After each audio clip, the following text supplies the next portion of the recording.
Hello everyone, welcome to Okul, India के सबसे affordable learning platform में आप सभी लोगों का बहुत बहुत स्वागत है। आइए अपने इस course that is environment by Shankar IAS academy को आगे बढ़ाते हैं।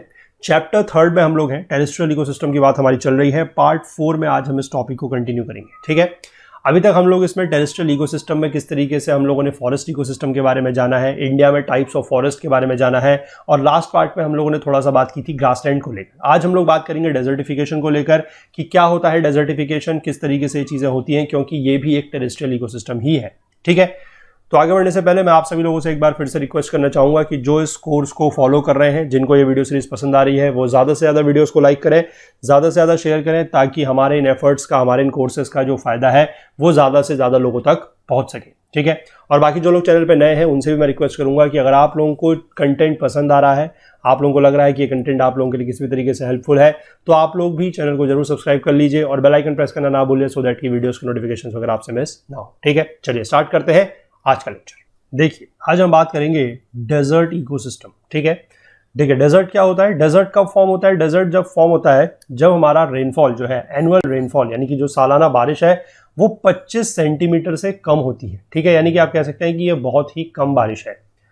और sometimes in hot regions where there is more rainfall, या फिर कभी ऐसा भी हो सकता है किसी हॉट रीजन में भी हो सकता है, रेगिस्तान, ठीक है, जहां पर बारिश थोड़ा सा ज्यादा है, लेकिन वो बारिश कैसी होगी, unevenly distributed in the annual cycle. यानी कि मान लीजिए कभी तो ऐसा हो सकता है कि ज्यादा बारिश हो जाए, कभी ऐसा हो सकता है कि लंबे समय तक कम बारिश हो, तो इसलिए उस एरिया में भी जो है वो डेजर्ट बन सकता है। ठीक है, lack of rain in the mid latitude is often due to stable high temperature pressure zones. ठीक है, क्योंकि हमें पता है कि मिड लैटिट्यूड में क्या होता है, हाई प्रेशर होता है, जैसे कि हमें पता है सब ट्रॉपिकल हाई का जो जोन होता है। ठीक है ना, तो deserts in temperate regions often lie in rain shadows. Rain shadows का मतलब होता है, जैसे मान लीजिए मैं आपको एग्जांपल के तौर पर समझाता हूं, जैसे मान लीजिए ये आपका कोई पहाड़ है। ठीक है, यहां से अगर आपके जो मॉइस्चर लेडन विंड्स है, मॉइस्चर लेडन विंड्स का मतलब है ऐसे विंड्स जिस पे मॉइस्चर है, तो वो क्या होगा कि इस पहाड़ी में आएंगे, इस पहाड़ी से टकराएंगे, थोड़ा सा ऊपर की तरफ को उठेंगे, और ऊपर की तरफ को उठता है अगर विंड, तो क्या होता है हमें पता है उसका टेम्परेचर कम होता है,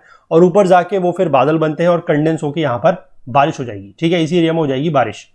तो इस साइड को बोला जाता है that is your windward region. ठीक है, विंडवर्ड का मतलब होता है जिस तरफ से विंड आ रही है और यहाँ पर बारिश हो रही है। अब क्या होगा कि जब हमारी विंड इस तरफ से नीचे की उतरेगी तो उस पर मॉइस्चर जो है वो बहुत कम है। क्यों है? क्योंकि उसने सारा का सारा मॉइस्चर जो है वो इस साइड पे ही बारिश कर दी है। तो इस साइड को बोला जाता है योर लीवर्ड साइड या फिर रेन शैडो रीजन। ठीक है, इसको बोला जाता है रेन शैडो रीजन।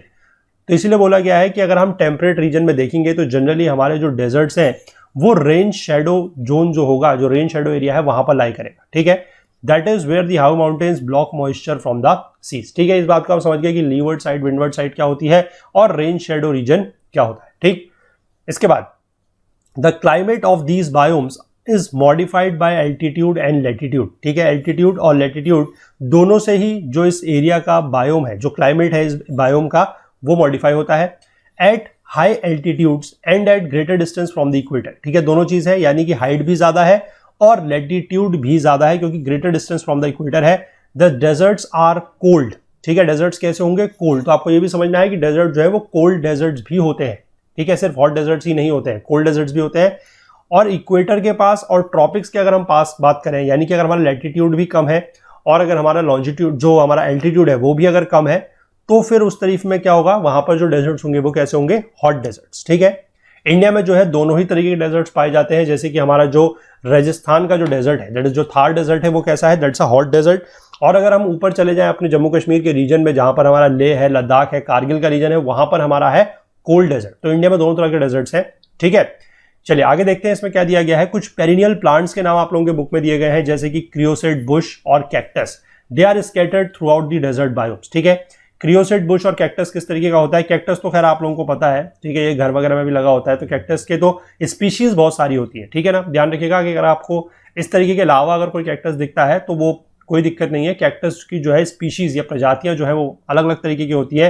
तो आप लोगों के घर में जो होता है, या आप लोगों ने कहीं पर देखा होगा कि एक फ्लैट लीफ वाला टाइप का भी होता है। ठीक है ना, जिसमें चपटा सा होता है इस तरीके का, जनरली उसके जो मतलब उसमें इस तरीके से कांटे होते हैं। ठीक है, फ्लैट सा होता है ये। तो कैक्टस के बहुत सारी प्रजातियां होती हैं, तो इसलिए अलग अलग तरीके का कैक्टस आप लोगों को देखने को मिल सकता है। ठीक है, बाकी के क्रियोसेट बुश भी होती है, ये भी आपका जो है डेजर्ट का एक बहुत ही कॉमन आप कह सकते हैं कि प्लांट स्पीशीज है। ठीक, और ये पेरिनियल है। पेरिनियल का मतलब क्या है कि ये साल भर होता है, ठीक। इसके बाद शैलो डिप्रेस्ड एरियाज की अगर हम बात करें, डिप्रेस्ड एरियाज का मतलब क्या है, मान लीजिए कोई फ्लैट एरिया है, इसमें कहीं कहीं पर इस तरीके का थोड़ा सा डिप्रेशन है, ठीक है। मान लीजिए ये एरिया जो है इस तरीके का हो गया है, ठीक है। सिमिलरली इस तरीके का मतलब जो डिप्रेशन है, यानी कि आप कह सकते हैं कि इस लेवल से थोड़ा सा नीचे आ चुका है, तो दिस इज अ डिप्रेशन, ठीक है। और ये शैलो होगा, यानी कि बहुत ज्यादा गहरे डिप्रेशन अगर नहीं है, शैलो डिप्रेशन है, तो वहां पर और उनके ऊपर अगर सॉल्ट डिपॉजिट हुआ है। अब सॉल्ट डिपॉजिट कैसे होगा, देखिए ये आपको समझना है। सॉल्ट डिपॉजिट होगा जैसे मान लीजिए वहां पर कहीं से भी पानी आया, थोड़ा बहुत अगर बारिश वगैरह हुई है, कुछ भी है, पानी वहां पर आया, उसके बाद उसके ऊपर धूप पड़ेगी, क्योंकि डेजर्ट में जनरली अगर हम हॉट डेजर्ट की बात करें तो वहां पर क्या होगा कि धूप पड़ेगी, और धूप पड़ेगी तो उससे क्या है कि इवेपोरेशन जो है वो ज्यादा होगा, और इवेपोरेशन अगर ज्यादा होगा तो इवेपोरेशन में सिर्फ पानी इवेपोरेट होगा, ठीक है। जो सॉल्ट है वो बचा रह जाएगा, तो इसलिए इस तरीके के जो सॉल्ट शैलो डिप्रेशन है वहां पर क्या होगा, सॉल्ट डिपॉजिट हो जाएगा, ठीक है। तो यहां पर कुछ इस तरीके के जो प्लांट स्पीशीज है वो आपको देखने को मिल सकते हैं, जैसे कि greasewood, seepwood and salt grasses are common, ठीक है। आप लोगों की बुक में चेक कीजिएगा, नाम यहां पर लिखा गया है गीजवुड, ठीक है। तो गीजवुड नहीं होता, वो ग्रीसवुड है, ठीक है, ग्रीसवुड है। और ये जो है ये एक कॉमन इनकी जो मैं कह सकते हैं कि जो जीनस होता है दैट इज योर सेरकोबेटस, ठीक है। सेरकोबेटस जीनस के ये तीनों होते हैं, that is your greasewood, seepwood and salt grasses, ठीक है। तो मैंने आपको सेरकोबेटस दिखाया है, इस तरीके का ये सेरकोबेटस जो है वो दिखता है, और ये डेजर्ट इकोसिस्टम का एक काफी कॉमन प्लांट है, ठीक है। चलिए इसके बाद आगे देखते हैं। अब हमें पता है कि डेजर्ट में सबसे ज्यादा लिमिटिंग फैक्टर क्या है, पानी, क्योंकि पानी की कमी होती है। तो productivity of a given desert is almost directly dependent on the rainfall, यानी कि किसी भी रीजन की जो प्रोडक्टिविटी होगी वो किस पर डिपेंड करेगी, सिर्फ और सिर्फ रेनफॉल पर। अगर जितना ज्यादा रेनफॉल होगा उतना ज्यादा उस एरिया में क्या होगा, उस एरिया में ग्रीनरी वगैरह होगी, उस एरिया की प्रोडक्टिविटी उतनी ज्यादा होगी। और जहां पर बारिश कम होगी या बिल्कुल नहीं होगी, वो एरिया पूरा का पूरा कह सकते हैं कि वहां पर कोई भी इस तरीके की वेजिटेशन वगैरह आप लोगों को देखने को नहीं मिलेगी, ठीक है। जहां पर सॉइल थोड़ा सा सूटेबल है वहां पर इरिगेशन से भी जो है वो डेजर्ट को प्रोडक्टिव एग्रीकल्चर लैंड में कन्वर्ट किया जा सकता है, बट कंडीशन ये है कि डेजर्ट में सॉइल सूटेबल आपको मिलेगी बहुत कम जगह, ठीक है। क्योंकि वो सॉइल में भी क्या है कि अब उसमें सॉल्ट वगैरह ज्यादा है, ठीक है, और उसमें पानी वैसे भी नहीं है, तो सॉल्ट की कंडीशन भी थोड़ा सा खराब हो जाएगी। लेकिन अगर मान लीजिए कहीं पर सॉइल अगर सही है तो वहां पर इरिगेशन के थ्रू जो है वो उस एरिया को डेजर्ट से प्रोडक्टिव एग्रीकल्चर लैंड में कन्वर्ट किया जा सकता है, ठीक। इसके बाद as the large volume of water passes through the irrigation system, salts may be left behind। देखिए यही चीज जो मैं आपको ऊपर समझा रहा था कि डिप्रेस्ड जो शैलो डिप्रेशंस थे वहां पर जो सॉइल डिपॉजिट हो रहा था, यही चीज यहां पर समझाई गई है कि अगर ज्यादा अमाउंट में वॉल्यूम जो है वो इरिगेशन सिस्टम के थ्रू पास होता है तो salts may be left behind that will gradually accumulate over the years until they become limiting unless means of avoiding this difficulty are devised। यानी कि अगर इस सॉल्ट को हटाने का अगर कोई तरीका हम लोग निकाल लें तो ठीक है, अदरवाइज ये फिर सॉल्ट की जो प्रॉब्लम है वो जाएगी नहीं। क्योंकि वैसे भी आप समझ सकते हैं कि इरिगेशन भी अगर हम लोग कर रहे हैं या रेन वाटर भी अगर आ रहा है तो वो बिल्कुल डिमिनरलाइज्ड वाटर नहीं है। डिमिनरलाइज्ड वाटर का मतलब है कि जिसमें कोई भी इस तरीके की सॉल्ट वगैरह नहीं है, ठीक है। हम लोग जो घरों में पानी पीते हैं उसमें भी थोड़ा बहुत सॉल्ट तो है, लेकिन वो लिमिटिंग उसकी जो वैल्यू है हम कह सकते हैं कि हम उससे काफी नीचे हैं। मतलब उसमें अगर जो पानी की में जो सॉल्ट की मात्रा है वो इतनी है कि वो हमें पता है सच नहीं लगती, लेकिन वो डिमिनरलाइज्ड वाटर नहीं है, ठीक है। डिमिनरलाइज्ड वाटर वो होता है जिसमें कोई भी इस तरीके के मिनरल सॉल्ट्स वगैरह नहीं होते हैं, ठीक है। तो जिस पानी में अगर मिनरल्स हैं थोड़ा बहुत भी, तो वो समय के साथ साथ वो एक्यूमुलेट होते चले जाएंगे और वो एक लिमिटिंग वैल्यू तक पहुंच जाएंगे। तो एक तरीके से आप कह सकते हैं कि मिट्टी फिर पूरी तरीके से क्या हो जाएगी, खराब हो जाएगी, उसमें कोई भी एग्रीकल्चर वगैरह जो है या वेजिटेशन वगैरह जो है वो नहीं हो सकता, ठीक। अब हम एक बात ये समझते हैं एडेप्टेशंस के बारे में। एडेप्टेशंस के बारे में हमें पता है कि कोई भी इकोसिस्टम जैसे होता है, जैसे कि मैंने आपको लास्ट टाइम भी बताया था स्नो लेपर्ड वगैरह के बारे में, या मैंने आपको बताया था आई थिंक पोलर बेयर के बारे में, कि पोलर बेयर को आपने देखा होगा कि उसके शरीर में कितने ज्यादा बाल वगैरह होते हैं, कितने ज्यादा फर होते हैं, ठीक है। और वो क्यों होते हैं, क्योंकि वो नेचुरली एडेप्टेशन उसका इस तरीके से हुआ है कि उसको मतलब इतने वगैरह उसकी बॉडी में इस तरीके से बाल वगैरह दिए गए, इसका फर वगैरह इतना मोटा दिया गया है ताकि वो स्नो क्लैड माउंटेन्स में, जहां पर हिमाच्छादित पहाड़ियां हैं, हिमाच्छादित पहाड़ियां मतलब जहां पर स्नो क्लैड माउंटेन्स, जहां पर हमेशा क्या रहती है, बर्फ रहती है, तो वहां पर इतने ठंडे मौसम को वो झेल सकता है, वो बेयर कर सकता है। This is known as adaptations. तो सिमिलरली जो हमारे डेजर्ट इकोसिस्टम है वहां पर के भी जो प्लांट्स और एनिमल्स हैं, जो फ्लोरा एंड फौना है, उन्होंने भी कुछ एडेप्टेशंस किया हुआ है, that is your natural adaptation. और वो क्या है देखते हैं, ठीक है। Desert plants are under hot and dry conditions. अब उनको हॉट एंड ड्राई कंडीशन से अडेप्ट करना है, ठीक है। तो प्लांट के पास क्या है कि वो अपना वाटर कंजर्व करेंगे, क्योंकि ऑब्वियस सी बात है अब पानी वहां पर है नहीं, थोड़ा बहुत भी पानी अगर उनको मिल रहा है तो वो किस तरीके से उनको कंजर्व करेंगे, ये देखिए यहां पर कुछ एडेप्टेशंस आपको देखने को मिलेंगे। सबसे पहला है दे आर मोस्टली श्रब्स, आपको वहां पर जो है बड़े पेड़ देखने को नहीं मिलेंगे, वहां पर आपको छोटी झाड़ियां देखने को मिलेंगी, ठीक है। दूसरी बात है कि लीव्स या तो एब्सेंट होंगी या फिर उनका साइज छोटा होगा। क्यों? क्योंकि लीव्स जितनी ज्यादा बड़ी होगी उससे ट्रांसपायरेशन जो है वो उतना ज्यादा होगा, ठीक है। इसीलिए लीव्स क्या होंगी, वहां पर या तो होंगी ही नहीं और या फिर रिड्यूस्ड होंगी। जैसे आपने कैक्टस वगैरह में देखा है, आपको लीफ एज सच नहीं देखने को मिलती है, ठीक है। लीव्स और स्टेम्स जो है they are succulent and water storing. Succulent का मतलब होता है वाटर स्टोरिंग। जैसे आपने कैक्टस देखा है, कैक्टस का जो स्टेम है वो कितना मोटा होता है, ठीक है, और उसके अंदर आप देखेंगे कि वाटर स्टोर रहता है। कभी भी आप कैक्टस को अगर तोड़ के देखेंगे तो कहीं पर से भी अगर आप उसको थोड़ा सा भी तोड़ेंगे तो उसके अंदर से जो है एक लिक्विड सा निकलता है, ठीक है, that is in the form of, वो वाटर स्टोर करता है, ठीक है, उसको बोला जाता है सकलेंट लीव्स। ये एक बहुत बड़ा एडेप्टेशन है ऑफ द डेजर्ट इकोसिस्टम के प्लांट्स का, ठीक है। कुछ प्लांट्स में क्या होता है, the stem contains chlorophyll for photosynthesis, क्योंकि लीव्स तो है नहीं, ठीक है। जनरली हमें पता है कि लीव्स में क्लोरोफिल होता है और क्लोरोफिल की जरूरत पड़ती है फोटोसिंथेसिस के लिए, as an when they work as an autotroph, वो अपना खाना खुद बनाते हैं, ठीक है। अब जिन प्लांट्स में लीव है ही नहीं, ठीक है, लीव्स है ही नहीं, तो वहां पर क्या होगा, क्लोरोफिल जो है फिर वो स्टेम में रहता है, ठीक है, और उसके थ्रू वो लोग फोटोसिंथेसिस कर पाते हैं, ठीक है। रूट सिस्टम जो है वो काफी ज्यादा डेवलप होता है और स्प्रेड ओवर लार्ज एरिया। अब क्यों स्प्रेड होता है लार्ज एरिया में? क्योंकि हमें पता है कि देखिए पानी अगर कम होगा तो सरफेस से भी एकदम नीचे पानी आपको नहीं मिलेगा, ठीक है। सरफेस से भी हो सकता है कि जो ग्राउंड वाटर का लेवल है वो थोड़ा सा ज्यादा नीचे हो, और वहां तक पहुंचने के लिए जो रूट सिस्टम है वो थोड़ा सा ज्यादा एरिया में फैला होना चाहिए और थोड़ा सा डीप होना चाहिए। यहां पर आप एक वर्ड और भी ऐड कर सकते हैं कि roots will be deep as well. और वो डीप क्यों होंगी? क्योंकि वो जितना नीचे जाएंगी तभी वो वहां से पानी जो है वो सक कर सकती है, अदरवाइज उनको पानी ऐसा सच नहीं मिलेगा तो फिर उनका जो है वो बिल्कुल भी नहीं उग पाएंगे, ठीक है। इसके बाद कुछ एनुअल्स हैं। एनुअल्स मतलब कुछ एनुअल प्लांट्स जो है wherever present germinate, bloom and reproduce only during the short rainy season, ठीक है। वो short rainy season के दौरान जो है वो germinate, bloom और reproduce करते हैं, and not in the summer and winter. This is an adaptation to desert conditions, ठीक है। ये तो बात हो गई हमारे जो फ्लोरा है उसकी, यानी कि जो प्लांट स्पीशीज है उसके बारे में, ठीक है। अब हम बात करते हैं कुछ एनिमल स्पीशीज के बारे में। एनिमल स्पीशीज जो है they are physiologically and behaviourally adapted to desert conditions. क्या क्या है? सबसे पहला आप देखेंगे दे आर फास्ट रनर्स। अब ये फास्ट रनर्स क्यों होते हैं? अब आपको लगेगा कि अगर वहां पर पानी नहीं है तो भाग पाना तो और भी मुश्किल है। जैसे अगर हम अपने से कंपैरिजन करें, अगर हम थोड़ा सा भी भागते हैं तो हमें पानी की जरूरत पड़ती है। अब वहां पर हम कह रहे हैं कि पानी तो है नहीं, ऊपर से गर्मी इतनी ज्यादा है और हम कह रहे हैं कि एनिमल जो है दे आर फास्ट रनर्स। वो क्यों है? देखिए वो इसलिए है, अगर मान लीजिए उनको खाने के लिए अपना शिकार करना है, अब शिकार तो करेंगे, ऑब्वियस सी बात है, वो बिना खाए तो जिंदा रहेंगे नहीं। हालांकि कम खाएंगे या अपना खाना स्टोर करेंगे वो अलग बात है, लेकिन खाना तो खाएंगे, ठीक है। अब खाना खाने के लिए उनको अपना शिकार करना है और शिकार करने के लिए उन्हें बाहर निकलना पड़ेगा, मतलब जो गर्मी का इलाका है, जो सूखा इलाका है उसमें। अब अगर वो वहां पर धीमे धीमे चलेंगे तो उनको ज्यादा समय तक हीट बेयर करनी पड़ेगी, ठीक है। तो इसलिए वो जल्दी इसीलिए चल सकते हैं ताकि वो उस जो जिसको बोला जाता है चुभती जलती गर्मी, उससे वो जल्दी उसको में वो कम समय तक उस धूप में रह सके, ठीक है। उस धूप में, उस गर्मी में वो कम समय तक रह सके, इसलिए उनका अडेप्टेशन इस तरीके से हुआ है कि वो एक फास्ट रनर्स है, ठीक है।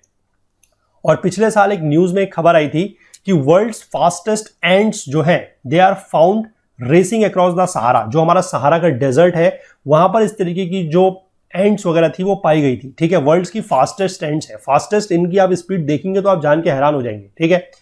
ये 2.8 फीट पर सेकंड की स्पीड से दौड़ सकती हैं, ठीक है। सहारन सिल्वर एंट के नाम से इनको जाना गया, इस तरीके की दिखाई देती हैं।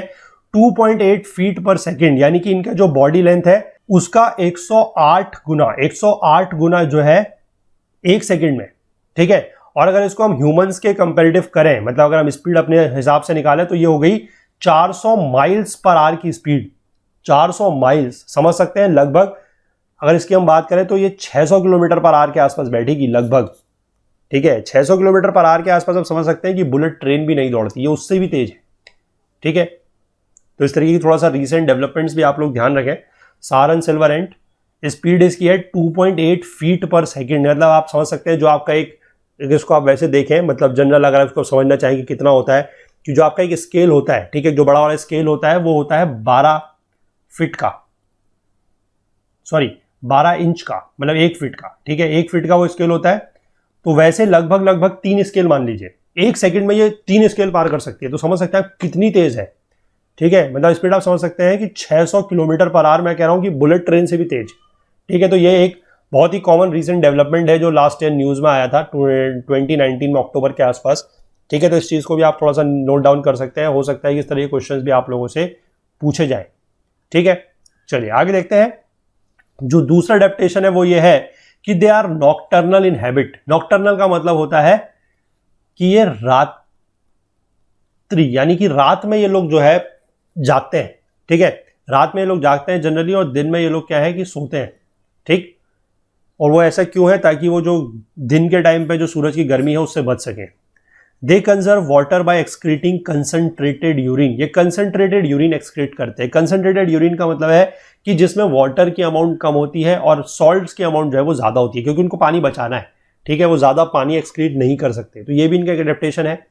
दूसरा यह है कि birds and animals usually have long legs to keep the body away from the hot ground. ठीक है, हॉट ग्राउंड से दूर रह सके इनकी बॉडी, इसके लिए इनकी जो लेग्स वगैरह है वो थोड़ा सा क्या होते हैं, लंबे होते हैं। ठीक है, lizards are mostly insectivorous and can live without drinking water for several days. Lizard जो है वो जनरली इंसेक्टिवोरस होती है और वो कई दिनों तक बिना पानी पिए रह सकती हैं। Herbivorous animals get sufficient water from the seeds which they eat. ठीक है, हर्बीवोरस एनिमल्स को वहां पर कोई एज सच उनके लिए फल या कोई इस तरीके के वो तो है नहीं, पेड़ वगैरह ज्यादा, ठीक है, घास वगैरह तो है नहीं, इसलिए वो क्या करते हैं कि जो वो सीड्स खाते हैं यानी कि जो बीज खाते हैं उसी से उनको पानी मिल जाता है। ठीक है, कैमल जो है उसको बोला जाता है ship of the desert. Ship of the desert मतलब रेगिस्तान का जहाज। ठीक है, क्यों? क्योंकि it can travel long distances without drinking water for several days. काफी दिनों तक बिना पानी पिए वो बहुत लंबी दूरी तय कर सकता है, इसलिए उसको बोला जाता है रेगिस्तान का जहाज या शिप ऑफ द डेजर्ट। ठीक है, mammals as a group are poorly adapted to deserts but some species have been secondary adapted। ठीक है, मतलब mammals के ज्यादा adaptation नहीं है लेकिन थोड़ा बहुत जो है वो adapt हो गए हैं। A few species of nocturnal rodents can live in the desert without drinking water। कुछ nocturnal rodents है, जैसे कि कुछ चूहे की कुछ प्रजातियां इस तरीके की, वो जो है वो कुछ दिनों तक बिना पानी पिए रह सकते हैं। ठीक है, इसके बाद हम इंडियन डेजर्ट की बात करते हैं। सबसे पहले जो हॉट डेजर्ट है हमारे पास, दैट इज थार डेजर्ट। उसमें क्या है, the climate of this region is characterized by excessive drought, यानी कि काफी ज्यादा यहाँ पर सूखा पड़ता है, and the rainfall being scanty and irregular. Rainfall यहाँ पर बहुत ही कम है और इरेगुलर भी है। ठीक, the winter rains of northern India rarely penetrate into the region. Winter rainfall यहाँ पर जो है वो बहुत ही कम होती है। नवंबर टू मार्च जो है is characterized by extreme variations of temperature and the temperature is frequently below freezing point at night. रात के टाइम पर टेम्परेचर जो है वो बहुत ही कम हो जाता है। अप्रैल से जून के महीने में यहाँ पर जो हीट है वो काफी ज्यादा है। Frequent scorching winds prevail with great desiccating. ठीक है, स्कॉर्चिंग विंड्स का मतलब होता है ऐसी विंड जिसको बोला जाता है चुभती जलती हुई। ठीक है, और डेसिकेटिंग का मतलब होता है कि उनमें मॉइस्चर बिल्कुल भी नहीं है। आपने कभी देखा होगा गर्मियों के दिनों में, जब अब कभी आपने एक्सपीरियंस खुद भी किया होगा कि जिस समय मॉइस्चर बहुत कम हो जाता है, यानी कि जब आप कह सकते हैं कि मई जून के महीने में, जब पिछले 2-3 महीने से लगभग बारिश बिल्कुल भी ना हुई हो, तो उसमें क्या होता है कि आप अगर दिन के टाइम पर बाहर निकले तो जो लू चलती है जनरली इंडिया में, ठीक है, स्पेशली नॉर्दर्न इंडिया की मैं बात कर रहा हूँ, तो जब लू चलती है तो वहां पर आपने देखा होगा कि आपको लगता है कि ये जो विंड है वो मतलब एक चुभ सी रही है। ठीक है, एक चुभन सी उसमें होती है। दिन के अगर आप 1-2 बजे के आसपास निकले बाहर तो आपने महसूस किया होगा। स्पेसिफिकली अगर जो नॉर्थ इंडिया के हमारे लोग हैं उन्होंने ये चीज जरूर जो है वो एक्सपीरियंस की होगी। तो वही होती है कि उस तरीके की wind that is known as a scorching wind, जिसमें मॉइस्चर बिल्कुल भी नहीं होता। ठीक है, जो रिलेटिव ह्यूमिडिटी है एटमॉस्फेयर की वो ऑलवेज लो है, वहां पर कभी भी जो हमारी रिलेटिव ह्यूमिडिटी होती है वो ज्यादा नहीं होती है। आगे देखिए क्या लिखा है, the climate is hostile to all vegetations. ठीक है, क्लाइमेट जो है वो हर तरीके की वेजिटेशंस के लिए बहुत ही ज्यादा हॉस्टाइल है, यानी कि आप कह सकते हैं कि बहुत ज्यादा विषम परिस्थितियां हैं। ठीक है, मतलब वहां पर प्लांट्स और वेजिटेशन के लिए या एनिमल्स के लिए भी काफी ज्यादा जो परिस्थितियां हैं, जो सर्कमस्टेंसेज है वो कोई अच्छे नहीं है। Only plants and animals possessing special adaptations being able to establish themselves. ठीक है, जिनमें कुछ स्पेशल अडेप्टेशंस हैं वही यहाँ पर अपने आप को एस्टैब्लिश कर सकते हैं। ठीक है, फ्लोरा की अगर हम बात करें, फ्लोरा मतलब आपके जो प्लांट स्पीशीज है उनकी, the proper desert plants may be divided into 2 groups. ठीक है, इनको 2 ग्रुप्स में बांटा गया है। पहला है depending directly upon the rain, या तो कोई ऐसे हैं जो रेन के ऊपर डायरेक्टली निर्भर है, या फिर दूसरे ऐसे हैं those depending on the presence of subterranean water. Subterranean water का मतलब होता है जो अंडर द सरफेस वाटर है उस पर। ठीक है, यानी कि 2 तरीके के हैं, या तो जो बारिश पर निर्भर कर रहे हैं या फिर जो सबटेरेनियन वाटर, यानी कि आप एक तरीके से इसको सिंपल वर्ड्स में समझ सकते हैं कि जो अंडरग्राउंड वाटर है। ठीक है, जो हमारा अंडरग्राउंड वाटर है जो उस पर निर्भर करते हैं। ठीक, the first group consist of 2 types depending directly upon the rain. ठीक है, कौन कौन से हैं? The ephemerals and the rain perennials. ठीक है, ये पहले टाइप के हैं जो रेन पर निर्भर करते हैं। The ephemerals are delicate annuals apparently free from any xerophilous adaptations, क्योंकि आप देखिए ये रेन पे डिपेंड कर रहे हैं, तो ये जीरोफिलस है। जीरोफिलस का मतलब है जीरोफिलस एडेप्टेशंस इनमें नहीं होते। जीरोफिलस का मतलब है जीरोफाइट्स, जो आप कह सकते हैं कि बिल्कुल ड्राई कंडीशंस के साथ अडेप्ट हो चुके हैं, जैसे कैक्टस वगैरह है, ठीक है ना, तो वो इनमें नहीं होता। इनमें इस तरीके का जो जीरोफिलस एडेप्टेशंस है वो नहीं होता है। क्यों? क्योंकि ये बारिश पर निर्भर करते हैं, ठीक है। एनुअल्स का मतलब होता है जो साल में एक ही बार उगते हैं, ठीक। हैविंग स्लेंडर स्टेम्स, इनके जो स्टेम्स हैं, जो तने हैं, वो पतले होते हैं। रूट स्टेम्स सिस्टम्स भी इनका थोड़ा सा पतला होता है, स्लेंडर होता है। एंड ऑफन लार्ज फ्लावर्स, जो इनके फूल होते हैं वो थोड़ा सा बड़े होते हैं। They appear almost immediately after rain, develop flowers and fruits in an incredibly short time and die as soon as the surface layer of the soils dries up, ठीक है। यानी कि जैसी थोड़ा सा बारिश होती है ये एकदम से उगते हैं, ठीक है, इसमें एकदम से फ्लावर आते हैं, फ्रूट्स आते हैं, और थोड़े टाइम के लिए ये चलते हैं, और जैसे ही जो सॉइल है उसका मॉइस्चर खत्म हो जाता है तो ये मर जाते हैं, ठीक। तो ये एनुअल्स है। एनुअल्स का मतलब है जो साल में एक बार होते हैं, ठीक।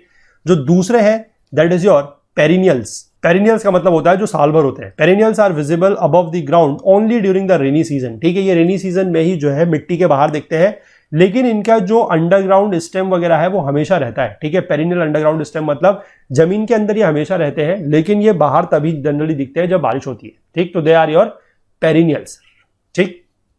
यानी कि ये दो ऐसे हैं जो बारिश पर निर्भर करते हैं, ठीक हो गया। एक एफिमेरल्स है यानी कि जो एनुअल्स है वो, और दूसरे रेन पेरिनियल्स। इसके बाद जो दूसरा ग्रुप है, depending upon the presence of subterranean water. Subterranean water मतलब जो जमीन के अंदर का पानी है उस पर जो निर्भर है, ठीक।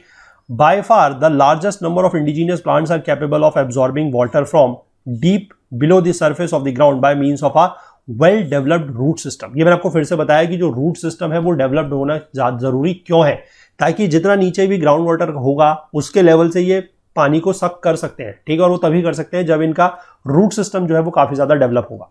The main part of which generally consist of a slender woody tap root of extraordinary length, ठीक है। इनकी जो टैप रूट है, टैप रूट मतलब जैसे कि आप मान लीजिए कोई इस तरीके की मेन रूट होती है, आपने देखा होगा प्लांट में इस तरीके की मेन रूट होती है और बाकी इसमें इस तरीके की छोटी छोटी अलग से रूट्स होती हैं, ठीक है। तो ये जो मेन टैप रूट है ये थोड़ा सा वुडी होगी और थोड़ा सा एक्स्ट्रा ऑर्डिनरी लेंथ की होगी। क्यों होगी एक्स्ट्रा ऑर्डिनरी लेंथ की, ये मैंने आपको बता दिया है, ठीक है, ताकि वो ज्यादा नीचे भी अगर पानी है तो वहां से उसको खींच पाए, ठीक है। Generally various other xerophilous adaptations are resorted to such as reduced leaves, ठीक है, पत्ते इनमें कम होंगे, थिक हेयरी ग्रोथ होगी, सकलेंस का मतलब वही है कि जिसमें वाटर स्टोर होगा, कोटिंग ऑफ वैक्स होगी। कोटिंग ऑफ वैक्स या थिक क्यूटिकल का मतलब वही होता है, ठीक है। पत्तों के ऊपर आपने देखा होगा, जैसे आपने अगर कैक्टस का कभी देखा है, जो कैक्टस की सरफेस होती है आपने देखी होगी, तो वो बिल्कुल रफ सी नहीं होती, उसके ऊपर थोड़ा सा वैक्सी अपीयरेंस होता है उसका, ठीक है। वैक्सी अपीयरेंस होता है, या फिर आप कह सकते हैं थिक क्यूटिकल होता है। थिक क्यूटिकल का मतलब होता है कि जो सरफेस होती है लीव्स वगैरह की, उसके ऊपर आपने देखा होगा कि एक जो उसकी एपिडर्मिस होती है, एपिडर्मिस मतलब जो टॉप मोस्ट स्किन होती है लीव्स वगैरह की, उस पर एक तरीके की फिल्म लगी होती है, पतली सी फिल्म सी होती है, उसको बोला जाता है क्यूटिकल, ठीक है। और वो थोड़ा सा इनके केस में क्या होता है, वो जनरली वैसे होती तो खैर सभी लेवल पर है, मतलब ऐसे नेकेड आइज से अगर हम पत्ता कोई निकाले तो ऐसे हमें नहीं पता लगेगा, लेकिन हम उसकी अगर कोई बायोलॉजिकल उसकी अगर हम टेस्टिंग करते हैं, माइक्रोस्कोप अगर हम उसको देखते हैं तो वहां पर उसकी लेयर्स जो है वो निकलती है, ठीक है। इस तरीके की एक लेयर उसके ऊपर होती है, एक फिल्म तरीके की होती है। तो वो जनरली इन प्लांट्स में क्या होती है कि थोड़ा सा थिक होती है, और वो थिक क्यों होती है, ताकि वाटर जो है वो बाहर ना जा सके, ठीक है, वाटर बाहर ना जा सके। कोटिंग्स भी जो है वैक्स की वो भी इसीलिए है, थिक क्यूटिकल भी इसीलिए है। जो प्रोटेक्टेड स्टोमेटा है, स्टोमेटा का मतलब क्या होता है, जो स्मॉल पोर्स वगैरह होते हैं जिसके थ्रू पानी बाहर निकलता है, ठीक है, वो भी प्रोटेक्टेड होते हैं, ताकि उसमें भी क्या है कि पानी जो है वो ज्यादा लॉस ना हो पाए। All having for their object of reduction of transpiration, वही मैं कह रहा हूं कि ट्रांसपायरेशन जो है वो इनसे ज्यादा ना हो पाए, इसीलिए ये सारे के सारे एडेप्टेशंस इनमें देखने को मिलते हैं, ठीक है। चलिए इसके बाद आगे देखते हैं कि फौना में क्या है। ये तो हमने बात करी फ्लोरा स्पीशीज की, अब हम फौना की बात करते हैं। It is home to some of India's most magnificent grasslands and sanctuary for the great Indian bustard, ठीक है। ग्रेट इंडियन बस्टर्ड एक इस तरीके की बर्ड है, इंडिया में पाई जाती है। IUCN स्टेटस इसका जो है वो अगर आप जानना चाहें तो जानना काफी इंपॉर्टेंट है, that is your critically endangered, ठीक है। क्रिटिकली एंडेंजर्ड है ये IUCN की रेड लिस्ट के अकॉर्डिंग, ठीक है, great Indian bustard. Among the mammal, कुछ मैमल्स भी हैं जिसमें ब्लैक बक काफी फेमस है, आप लोगों को पता है क्यों, ठीक है। Wild ass, chinkara, caracal, sand grouse and desert fox inhabit the open plains, grassland and saline depressions, ठीक है। यहां पर आप ये करके देख सकते हैं, मैंने आपको फिगर दिखाया, this is your black buck, जिसको काला हिरन भी बोला जाता है। वाइल्ड एस, चिंकारा इस तरीके का ये भी एक हिरन की प्रजाति है। कैराकल जो है ये एक तरीके की वाइल्ड कैट है, ठीक है। सैंड ग्राउस को मैमल के नाम में क्यों दिया गया, I don't know, it's a bird, ठीक है। और डेजर्ट फॉक्स जो है ये किस तरीके की छोटी सी फॉक्स होती है, जो जनरली हमारे डेजर्ट वगैरह में पाई जाती है। The nesting ground of flamingos and the only known population of Asiatic wild ass lies in the remote part of the great run Gujarat. ठीक है, ये एक तरीके से फ्लेमिंगो है और वाइल्ड एस मैंने आपको ऊपर दिखाया, ये जो है remote parts of great run, जो हमारा गुजरात में रण है। ठीक है, जो रण मतलब जो वहां का एक तरीके का जो सॉल्टी एरिया है, जो मार्शी एरिया है, वहां पर ये पाए जाते हैं उसके रिमोट एरियाज में। ठीक है, चलिए इसके बाद अगला देखते हैं हम कोल्ड डेजर्ट। ये तो हमने हॉट डेजर्ट के बारे में बात कर ली, अब हम कोल्ड डेजर्ट के बारे में बात करेंगे, that is your temperate desert. Cold desert of India includes area of Ladakh, Leh, Kargil of Kashmir and the Spiti valley of Himachal Pradesh and some parts of northern Uttarakhand and Sikkim. ठीक है, यहां पर भी इस तरीके का डेजर्ट पाया जाता है। These arid areas are not affected by the Indian monsoons because they lie in the rain shadow of the Himalayan mountain systems। ठीक है, मैंने आपको फिर बता दिया कि रेन सिस्टम, रेन शेडो का मतलब क्या है। ठीक है, यानी कि जो रेन बियरिंग विंड्स है उसके अपोजिट साइड जो लाई करेगा, that is your rain shadow area. ठीक है, इसके कैरेक्टरिस्टिक्स क्या है? Characterized by extreme cold weather, denuded terrain, they are not suitable for plant growth, plant growth के लिए सुटेबल जनरली नहीं है। Isolated, scattered and overgrazed herbaceous shrubs are found, grazing period is less than 3 to 4 months। Grazing period जो है वो बहुत ही कम है और यहाँ पर जो है आइसोलेटेड, स्कैटर्ड इस तरीके की श्रब्स पाई जाती है। मतलब आप एक जगह पे देखेंगे कि बहुत ज्यादा जो है वो झाड़ियां भी नहीं है। ठीक है, कहीं कहीं पर आपको इस तरीके की झाड़ियां जो है वो देखने को मिलेंगी। ठीक, कैरेक्टरिस्टिक्स क्या है? सीवियर एरिड कंडीशंस है। ठीक है, ड्राई एटमॉस्फेयर, टेम्परेचर जो है वो less than 0 degree Celsius for most of the period and drops to -50 degree Celsius during winter. Insignificant monsoon है, यानी कि मीन एनुअल रेनफॉल जो है वो काफी कम है, 400 mm से कम। ठीक है, हैवी स्नोफॉल होता है नवंबर से मार्च के महीने में।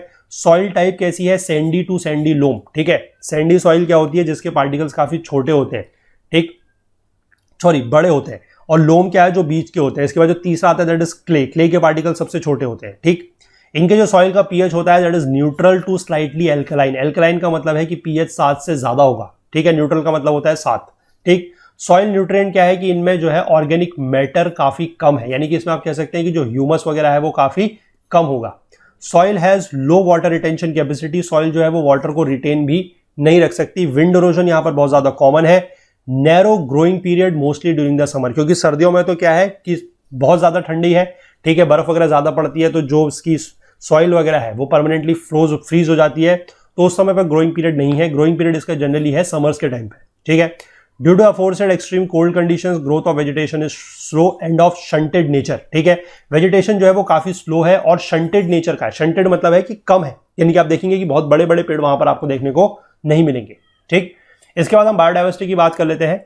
Cold desert is the home of highly adaptive rare endangered fauna such as Asiatic ibex, Tibetan argali, Ladakh urial. Urial की स्पेलिंग यही है। ठीक है, इसको चेक कर लीजिएगा, बुक में आई थिंक आप लोगों के ये URIYAL लिखी हुई है, वो गलत है। ठीक है, URIIAL है। Bharal, Tibetan antelope that is known as chiru, Tibetan gazelle, wild yak, snow leopard, brown bear, Tibetan wolf, wild dog and Tibetan wild ass, जिसको कियांग भी बोला जाता है, which is a cold close relative of Indian wild ass. ठीक है, woolly hare, black necked crane etcetera. ठीक है, एक एक करके मैंने आप लोगों को यहाँ पर फिगर में दिखाने की कोशिश की है, तो आई थिंक आप लोगों को थोड़ा सा फायदा जरूर मिलेगा। ठीक है, एशियाटिक आइबेक्स है, तिब्बतन अर्गाली है, लद्दाख उरियल है, ये सारे के सारे आप देख सकते हैं एक तरीके से जो शीप होता है, भेड़, उसी की प्रजातियां हैं। ठीक है, आप देख सकते हैं सबके सब लगभग आपको एक से ही दिखाई देंगे, बहुत ज्यादा अंतर है सच नहीं है, लेकिन थोड़ा सा स्पीशीज में अंतर है। ठीक है, उसके बाद बहराल भी यही है। तिब्बतन एंटीलोप और तिब्बतन गजेल आप देख सकते हैं कि ये डियर स्पीशीज है। ठीक है, यानी कि डियर की प्रजातियां हैं। सिमिलरली आप यहां पर देख सकते हैं वाइल्ड एस आपको देखने को मिल रहा है, स्नो लेपर्ड है, ब्राउन बियर है। ठीक, इसके बाद आप देख सकते हैं जो तिब्बतन वुल्फ है, ठीक है, यानी कि भेड़ है, वाइल्ड डॉग है, तिब्बतन वाइल्ड एस है। ठीक, इसके बाद आप देख सकते हैं वूली हेयर, ये एक तरीके खरगोश है, खरगोश की प्रजाति है ये, और ब्लैक नेकेड क्रेन। ठीक है, black necked crane and many more, क्योंकि वहां पर लिखा गया एक्सेट्रा, तो मेनी मोर। ठीक, ये सारे के सारे स्पीशीज वही है जो बुक में आप लोगों के दिए गए हैं, मैंने यहाँ पर इंक्लूड किए हैं। आई होप कि इस तरीके से अगर आप इनको देखेंगे तो थोड़ा सा आप लोगों को जो है वो याद रखने में आसानी होगी। ठीक है, इसके बाद आगे देख लेते हैं। Cold desert comprises of alpine mesophytes and desert vegetation. Mesophytes का मतलब होता है इस तरीके की वेजिटेशन जिसमें आप कहेंगे कि पूरे के पूरे ड्राई के लिए भी अडेप्टेड नहीं है, पूरे के पूरे वेट के लिए भी अडेप्टेड नहीं है, यानी कि ये वेट और ड्राई के अडेप्टेशन के बीच में है, उनको बोला जाता है मीजोफाइट्स। ठीक है ना, और डेजर्ट वेजिटेशन यहां पर पाई जाएगी। ड्राई टेम्परेट जोन में जो प्लांट्स या जो आप ट्रीज की बात कर सकते हैं वो है बेतुला, सेलिक्स एंड जूनिपेरस। ठीक है, और अल्पाइन जोन में हम बात करें तो we have junipers, we have birch, we have rhododendron with grasses, और परपीचुअल स्नो जोन की हम बात करें, यानी कि जहां पर हमेशा स्नो होती है वहां पर कोई वेजिटेशन नहीं है, क्योंकि वहां की जो सॉइल है वो हमेशा जमी हुई रहती है। ठीक है, ये प्लांट्स स्पीशीज मैंने यहां पर फिगर इंक्लूड नहीं किया क्योंकि थोड़ा बहुत इनके बारे में हम लोग पहले देख चुके हैं। ठीक है, उसके बाद oak, pine, deodar, birch and rhododendron are the important trees. ये हम सारे के सारे आपको मैंने फिगर वगैरह पहले दिखाए हुए हैं, तो इसलिए दोबारा से मैंने ये फिगर यहां पर इंक्लूड नहीं की है। ठीक है, तो ये आप समझ गए किस तरीके से डेजर्ट इकोसिस्टम है। इसके बाद हम बात करेंगे डेजर्टिफिकेशन की। डेजर्टिफिकेशन का मतलब है कि कोई लैंड अगर सही है, मतलब कोई अच्छी लैंड अगर है, अगर उस पर भी कुछ कंडीशंस खराब होती जा रही हैं तो वो भी धीमे धीमे जो है डेजर्ट की तरफ को बढ़ रही है। That is known as desertification. ठीक है, इसके बारे में देखते हैं क्या है। It is the destruction of biological potential of the land which can ultimately lead to desert like conditions. वही मैं कह रहा हूं कि जो कोई लैंड है जिसका बायोलॉजिकल पोटेंशियल जो है वो डिस्ट्रक्ट हो रहा है, खराब हो रहा है, ठीक है, और वो बाद में कुछ समय के बाद क्या हो सकता है कि डेजर्ट लाइक कंडीशंस वहां पर बन सकती है। In arid and semi arid regions the restoration of the fragile ecosystem is very slow. ठीक है, कि जो फ्रेजाइल इकोसिस्टम है उसका रिस्टोरेशन क्या है, काफी कम होगा। कहां पर? जो एरिड और सेमी एरिड रीजन्स है वहां पर। ठीक है, और उनमें इश्यूज लाइक डिफॉरेस्टेशन और माइनिंग इनहेंसेस द डेजर्टिफिकेशन, कि अगर उसके साथ साथ डिफॉरेस्टेशन हो रहा है यानी कि पेड़ों का कटान ज्यादा है, माइनिंग अगर वहां पर ज्यादा हो रही है, माइनिंग एक्टिविटीज, तो उससे भी क्या है कि डेजर्टिफिकेशन बढ़ सकता है। ठीक है, डेजर्टिफिकेशन कहां पर ज्यादा प्रीडोमिनेंट है वो आप देख सकते हैं। Desertification is the main problem faced by deserts adjoining areas which stretches across the parts of Rajasthan, Gujarat, Punjab और हरियाणा। यानी कि जो हमारा मेन डेजर्ट है राजस्थान में, उसका जो एडजॉइनिंग एरियाज है वहां पर ये प्रॉब्लम जो है ज्यादा है। The cause of this process is not climatic changes, droughts etcetera, but human actions. ठीक है, ह्यूमन एक्शंस की वजह से जो है वो इस तरीके का डेजर्टिफिकेशन ज्यादा हो रहा है। ठीक है, कॉजेज आप देख सकते हैं क्या क्या है। पॉपुलेशन का प्रेशर अगर बढ़ रहा है तो उसकी वजह से भी है, कैटल की पॉपुलेशन अगर बढ़ रही है, ओवर ग्रेजिंग अगर हो रही है तो उसकी वजह से भी है, इंक्रीज एग्रीकल्चर है, और आप कहेंगे कि अगर एग्रीकल्चर प्रैक्टिसेस सही नहीं है तो उसकी वजह से भी हो रहा है। डेवलपमेंटल एक्टिविटीज है, यानी कि आपको इंडस्ट्रियलाइजेशन वगैरह के लिए, आपको रहने वगैरह के लिए अगर ज्यादा जगह चाहिए तो उसके लिए आप लोग क्या कर रहे हैं, डिफॉरेस्टेशन कर रहे हैं, which can ultimately lead to desertification. ठीक है, वही चीज यहाँ पर डिफॉरेस्टेशन वैसे भी है और डेवलपमेंटल एक्टिविटीज की वजह से भी, यानी कि आप कह सकते हैं कि डिफॉरेस्टेशन हो रहा है ज्यादा, आपका डेवलपमेंटल एक्टिविटीज की वजह से क्या हो रहा है कि पॉल्यूशन वगैरह जो है वो भी बढ़ रहा है। ठीक है, तो इन सब की वजह से भी क्या है कि डेजर्टिफिकेशन हो सकता है। ठीक है, स्टेटस ऑफ इंडियन डेजर्टिफिकेशन आप लोगों की बुक में कुछ अलग सा डेटा दिया हुआ है, काफी पुराना वो डेटा है, थोड़ा सा इसको हम डेटा को देखेंगे। ये जो हमारी एटलस होती है डेजर्टिफिकेशन की, एक एटलस आती है, ठीक है, जो इसरो द्वारा पब्लिश की जाती है, उसी का ये डेटा है। लेटेस्ट 2016 की हमारे पास ये एटलस है। ठीक है, उसी के आधार पर डेटा क्या है कि टोटल एरिया अंडर डेजर्टिफिकेशन की अगर हम बात करते हैं with respect to country TGA, TGA is total geographic area. ठीक है, 2003-05 का जो डेटा था उसके हिसाब से इतना था area in the million hectare, और यहां पर जो है वो इतना हो चुका है। ठीक है, इतना मिलियन हेक्टेयर की बात है। यानी कि अगर हम बात करें परसेंटेज के आधार पर तो आज की डेट में जो करंट डेटा है वो 29.32% जो एरिया है पूरे के पूरे कंट्री का, वो डेजर्टिफिकेशन के अंडर है। ठीक है, total area under no apparent degradation आप देख सकते हैं वो इतना है। ठीक है, मतलब आपको यार डेटा याद रखना है। ठीक है, ये पुराने डेटा को आप याद ना रखें तो चलेगा। इसके बाद स्टेट्स अंडर हाईएस्ट डेजर्टिफिकेशन, किस स्टेट्स में जो है डेजर्टिफिकेशन सबसे ज्यादा है वो आप डेटा सिर्फ यहां से भी नोट डाउन करेंगे, परसेंटेज पे ना जाए तो भी चलेगा। That is Rajasthan, Maharashtra second number पर है, तीसरे नंबर पर है गुजरात। ठीक है, ये आपका जो डेटा दिया गया है ये आपको समझना है, ये दिया गया है with respect to country TGA. Country TGA मतलब जो देश का टोटल ज्योग्राफिक एरिया है उसके हिसाब से परसेंटेज निकाल के तब ये आपको फर्स्ट, सेकंड और थर्ड बताया गया है। ठीक है, अगर हम स्टेट टीजीए के हिसाब से बात करते हैं, यानी कि किस स्टेट का ओवरऑल एरिया जो है वो सबसे ज्यादा डेजर्टिफिकेशन का है, तो उसमें सबसे नंबर 1 पे आपको देखने को मिलेगा दैट इज योर झारखंड। ठीक है, with respect to state TGA. Number 2 पे आपको मिलेगा राजस्थान, और नंबर 3 पे आपको मिलेगा दिल्ली। ठीक है, ये सबसे टॉप की बात हम कर रहे हैं, और ये हम बात कर रहे हैं with respect to state TGA. ठीक है, मतलब किसी एरिया का, किसी स्टेट का जितना भी एरिया है उसमें से परसेंटेज निकाला गया है। जैसे कि आपको यहां पर दिया गया है झारखंड, झारखंड में आपको दिया गया है 68.98, मतलब झारखंड का जितना भी एरिया है उसका 68.98% जो है वो अंडर डेजर्टिफिकेशन है। ठीक है, अंडर डेजर्ट्स है, ये मतलब है इसका। और यहां पर जो एरिया दिया गया है वो दिया गया है कि राजस्थान का जो एरिया जितना भी डेजर्टिफिकेशन के अंडर में है वो पूरे के पूरे कंट्री के एरिया से अगर आप निकालेंगे तो 6.55% है। ठीक है, इस तरीके से डेटा को आप थोड़ा सा पढ़ सकते हैं। इसके बाद लोएस्ट की अगर हम बात करें, लोएस्ट का भी यहां पर कुछ डेटा दिया गया है। लोएस्ट की अगर हम कंट्री टीजीए के रिस्पेक्ट में बात करें तो सबसे कम है सिक्किम में। ठीक है, सेकंड लोएस्ट की बात करें तो दिल्ली है, और तीसरे नंबर पर है पंजाब। उसके बाद अगर हम बात करें स्टेट टीजीए के हिसाब से, तो स्टेट टीजीए के हिसाब से सबसे कम जो है वो है अरुणाचल, सेकंड नंबर पर है पंजाब और नंबर 3 पर है उत्तर प्रदेश।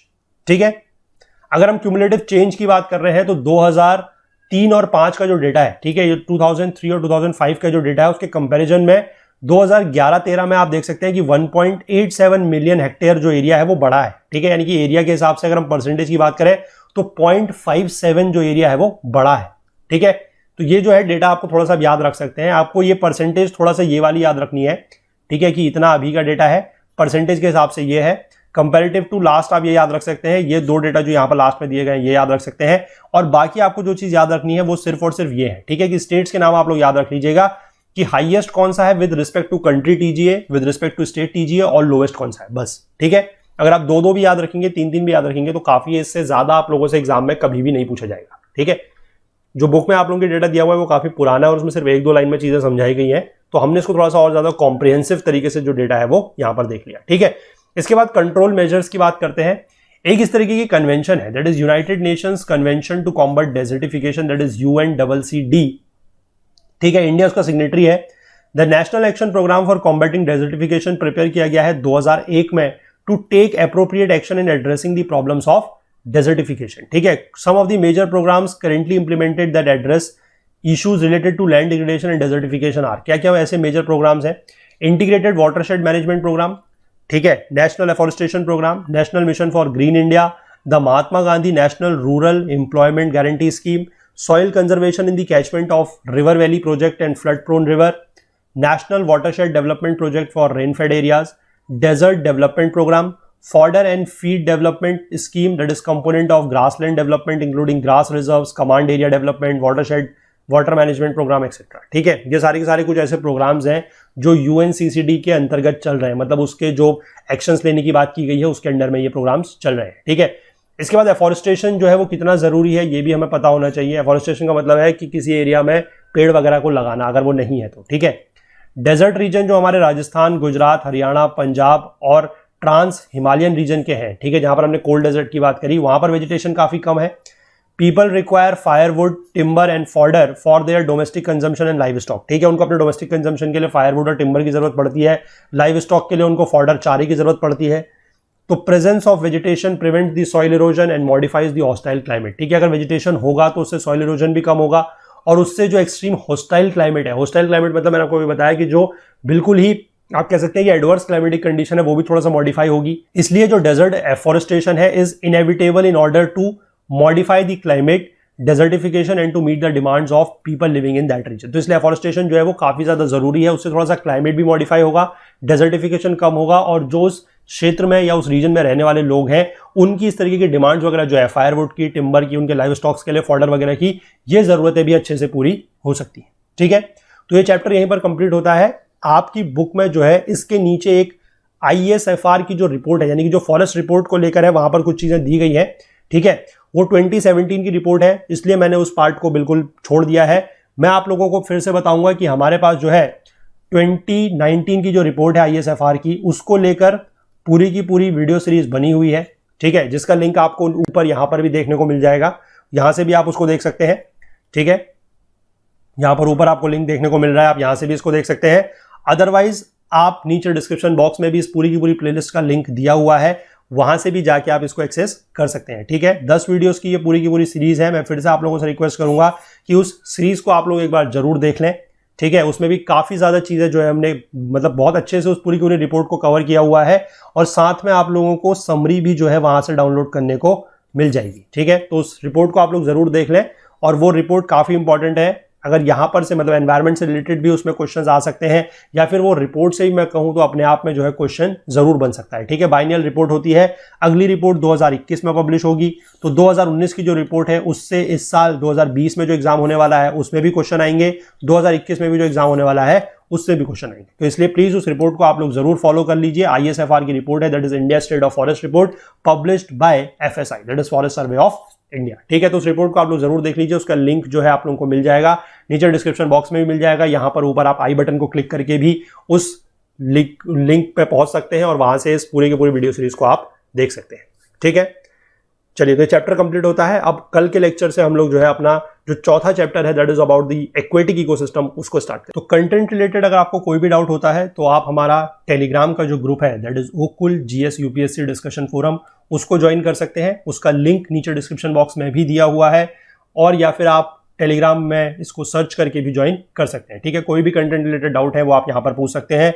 इस पूरी की पूरी वीडियो सीरीज का जो फुल कोर्स है वो हमारी वेबसाइट पर अवेलेबल है, उसका लिंक भी नीचे डिस्क्रिप्शन बॉक्स में दिया गया है। वहां पर आपको सारे के सारे वीडियोस के साथ साथ नोट्स भी मिल रहे हैं, और उस कोर्स में जो है बहुत जल्द क्विजेस भी अपलोड कर दिए जाएंगे। तो वहां के थ्रू आप लोग जो है वीडियोस देख के अपने कंसेप्ट क्लियर कर सकते हैं, नोट्स के थ्रू आप लोग क्विकली रिवाइज कर सकते हैं, और क्विजेस के थ्रू आप लोग अपनी तैयारी को असेस भी कर सकते हैं। ठीक है, कोर्स परचेस करते समय अगर आप कोई टेक्निकल क्वेरी फेस करते हैं तो उसके लिए आप लोगों के पास ये व्हाट्सएप का नंबर है। इस नंबर के थ्रू आप अपनी कोई भी टेक्निकल क्वेरी जो है वो दूर कर सकते हैं। नंबर है 9498086380। बाकी आप हमसे कोई भी और बात शेयर करना चाहें तो उसके लिए आप हमारी ईमेल आईडी का यूज भी कर सकते हैं, दैट इज support@okul.co। और हमसे ज्यादा जुड़ने के लिए हमारा फेसबुक पेज, हमारा इंस्टाग्राम पेज, हमारा लिंक्डइन प्रोफाइल और हमारा ट्विटर का जो पेज है उसको आप फॉलो कर सकते हैं। Thanks for watching till the end. आप हमारे अदर कोर्सेज को इन प्लेलिस्ट्स के थ्रू एक्सेस कर सकते हैं। अगर आपको यह वीडियो पसंद आया है तो लाइक ज़रूर करें, इसे ज़्यादा से ज़्यादा शेयर करें। अगर आपने अभी तक हमारे इस YouTube चैनल को सब्सक्राइब नहीं किया है तो जल्दी से कर लीजिए, और बेल आइकन प्रेस करना बिल्कुल नहीं भूलिएगा ताकि आपको हमारे सभी वीडियोज़ के नोटिफिकेशन सबसे पहले मिल सके। अपने कमेंट्स करके हमें ज़रूर बताइएगा कि आपको ये वीडियो कैसा लगा।